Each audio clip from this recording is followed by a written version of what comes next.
नमस्कार दोस्तों, ओम नमः शिवाय।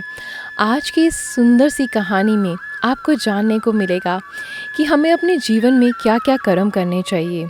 क्या आप भी भोलेनाथ की बहुत पूजा करते हैं या फिर किसी भी भगवान की? लेकिन क्या आप में से कोई दान करता है?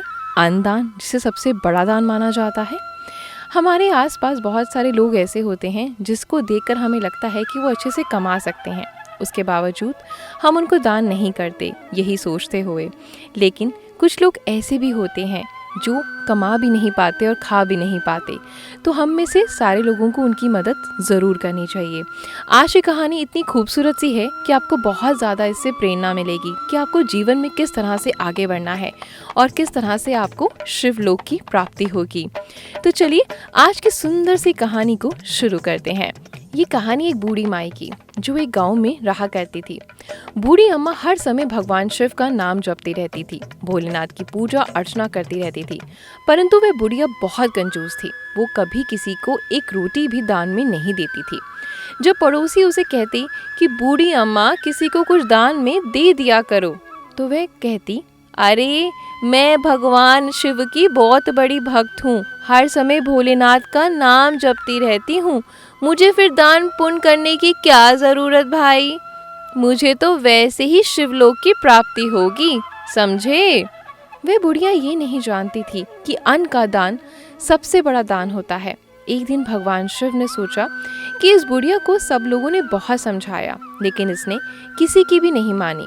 ये मेरी भक्त है, यदि मैंने इस पर कृपा नहीं करी तो मेरे भक्तों का मुझ पर से विश्वास उठ जाएगा। तब एक दिन भगवान शिव ने सोचा, इस बुढ़िया को सब लोगों ने बहुत समझाया, लेकिन इसने किसी की भी कभी नहीं मानी। ये मेरी भगत है, यदि मैंने इस पर कृपा नहीं करी तो मेरे भक्तों का मुझ पर से विश्वास उठ जाएगा। ऐसा सोचकर भगवान शिव ने एक भिखारी का रूप धारण करा और उस बुढ़िया के द्वार पे जा पहुंचे। उससे भिक्षा मांगने लगे। बूढ़ी अम्मा बाहर आई और बोली, अरे बाबा, अभी मेरे घर का सारा काम पड़ा है, बाद में आना। ऐसा कहकर वो अंदर चली गई। भिखारी के रूप में भोलेनाथ वहां से चले जाते हैं। थोड़ी देर बाद भगवान शिव फिर इसके द्वार पर आकर भिक्षा मांगते हैं। तब बूढ़ी अम्मा कहती है, अभी मैं घर के काम कर रही हूँ, बहुत व्यस्त हूँ, बाद में आना। भगवान शिव फिर एक बार रात के समय उसके द्वार पर भिक्षा मांगने पहुँचते हैं। अब बूढ़ी अम्मा उन्हें ये कहकर टाल देती है कि अभी मेरे पास खाने का कुछ नहीं बचा, जो कुछ था सब खत्म हो गया, तुम बाद में आना। अब भगवान शिव सोचते हैं कि एक बार कल फिर से कोशिश कर लूंगा। ऐसा सोचकर भोलेनाथ अगले दिन सुबह सुबह फिर से उस बुढ़िया के द्वार पर पहुंचते हैं और भिक्षा मांगते हैं। बूढ़ी माई, मुझे कुछ खाने को दे दो, मैं बहुत दिनों से भूखा हूँ, मुझ पर दया करो माई, ऊपर वाला तुम पर दया करेगा। अब बूढ़ी माई को गुस्सा आ जाता है। वो भिखारी स्वरूप में आए भोलेनाथ को खरी खोटी सुना देती है और कहती है, तुम्हारे जैसे बहुत भिखमंगे आते हैं यहाँ पे, चलो चलो आगे जाओ, यहाँ से दिमाग खराब करने आ जाते हैं, सुबह सुबह खुद नहीं कमा कर खा सकते। ऐसा कहकर वो उन्हें वहां से भगा देती है। अब भगवान शिव सोचते हैं कि ये बुढ़िया नहीं सुधरेगी। ऐसा सोचकर भोलेनाथ वहां से चले जाते हैं। अब वो दिन भी आ जाता है जब बुढ़िया माई को लेने यम के दूत आते हैं। यम के दूतों को देखकर बूढ़ी अम्मा बोलती है, अरे मुझे तो शिवलोक जाना है, शिवलोक। यम के दूत बोले, बूढ़ी अम्मा, ऐसा तुमने कोई काम नहीं किया कि तुम्हें शिवलोक की प्राप्ति हो। तब बूढ़ी अम्मा बोली, मैं सुबह शाम भोलेनाथ का नाम जपती रहती हूँ, उनकी पूजा अर्चना करती थी, इसलिए मुझे शिवलोक ले जाओ। तब यम के दूत बोले, बूढ़ी अम्मा, शिव का नाम जपने से शिवलोक प्राप्त नहीं होता, उसके लिए अच्छे कर्म भी करने पड़ते हैं। अब बूढ़ी अम्मा रोने लगी और कहती हैं, मुझे जहाँ ले जाना चाहते हो वहाँ ले जाओ, लेकिन एक बार मुझे मेरे भोलेनाथ से मिलवा दो। तब यम के दूत बूढ़ी अम्मा को लेकर शिवलोक पहुँचे। शिवलोक पहुँचकर बूढ़ी अम्मा भगवान शिव के पैरों में गिर जाती है और उनसे कहने लगती है, हे प्रभु, मैं तो सुबह शाम आपकी भक्ति करती थी, फिर मुझे शिवलोक की प्राप्ति क्यों नहीं हो रही।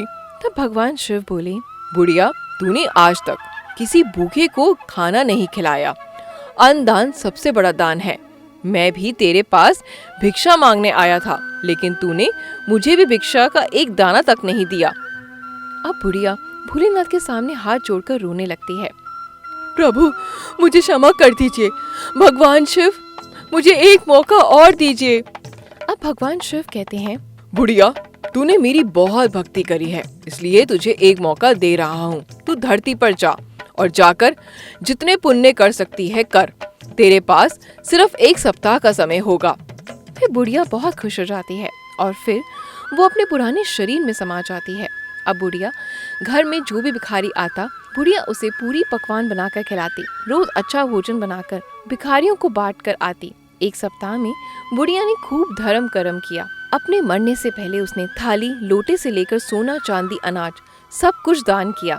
1 सप्ताह बाद जब दोबारा बुढ़िया के प्राण निकलते हैं तो उसे भोलेनाथ की कृपा से शिवलोक की प्राप्ति होती है। तो दोस्तों, देखा आपने कि किस तरह से धर्म कर्म करना भी उतना ही ज़रूरी है जितना कि शिव भक्ति करना। भगवान ये नहीं कहते कि सिर्फ मेरी भक्ति में लीन रहें और दूसरे लोगों की कोई भी मुस्कुराहट का कारण ना बने, दूसरों की मदद ना करें, किसी और का मजाक उड़ाएं, किसी और से ईर्ष्या करें। ये सब काम भी आपको आज से ही छोड़ देने चाहिए अगर आप अपने आगे की ज़िंदगी को सफल बनाना चाहते हैं और चाहते हैं कि अगर आपको शिवलोक की प्राप्ति हो तो ज़रूर अपने पूरे जीवन में दान ज़रूर करें। अन्नदान सबसे बड़ा दान कहा गया है। तो जब भी आप किसी ऑफिस में जॉब करते हैं, सैलरी मिलती है, तो उसमें से कुछ हिस्सा अन्नदान में निकालें। या आपका खुद का बिजनेस है या बहुत भी कम कमाते हैं, लेकिन थोड़ा सा दान तो ज़रूर किया करें हर महीने। और जैसे भी संभव हो उसी तरीके से आप दूसरों की मदद ज़रूर करें। मैं आपसे मिलती हूँ कल कुछ अन्य कहानियों के साथ। धन्यवाद। ओम नमः शिवाय।